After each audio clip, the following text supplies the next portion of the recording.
ఐదేళ్ల వైసీపీ పాలనలో అనేక దోపిడీలు జరిగాయన్నారు. Anantapuram urban MLA Daggubati Prasad YCP చేసిన అవినీతి అరాచక అక్రమాల ప్రజలకు తెలియాలని సీఎం చంద్రబాబు శ్వేతపత్రం విడుదల చేస్తున్నారని తెలిపారు. ఇళ్ల పట్టాల పేరుతో 10,000 ఎకరాలు ఇసుక దందాతో 9,000 కోట్లు దోచుకున్నారని ఆరోపించారు. ప్రజాధనాన్ని సహజ వనరులను దోపిడీ చేశారని ఆగ్రహం వ్యక్తం చేశారు. అవినీతి అక్రమాలకు పాల్పడిన ఏ ఒక్కరిని వదిలే ప్రసక్తే లేదని హెచ్చరించారు.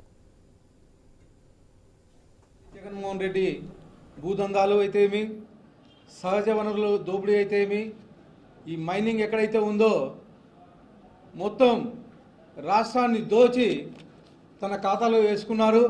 ముఖ్యంగా 5 ఏళ్ల వైసీపీ పాలనలో జరిగిన అక్రమాలు, దోపిడీలపై ప్రజలకు వాస్తవాలు తెలియజేసేందుకు ఆంధ్రప్రదేశ్ ప్రభుత్వం శ్వేతపత్రాలను విడుదల చేస్తూ ఉంది. వైసీపీ పాలకులు ఏ విధంగా అక్రమాలు చేశారో, దందాలు చేశారో, ఎంత తెచ్చుకున్నారో ఆధారాలతో మా తెలుగుదేశం ప్రభుత్వం ఈ శ్వేతపత్రం విడుదల చేయడం జరుగుతూ ఉంది. ముఖ్యంగా 5 ఏళ్ల వైసీపీ ప్రభుత్వ పాలనలో దాదాపు 1,75,000 ఎకరాలు ఈ వైఎస్ఆర్సీపీ నాయకులు దోచుకోవడం జరిగింది. నవమాసాలు మోసి పెంచి పెద్ద చేసిన కన్న తల్లిని ఆస్తి కోసం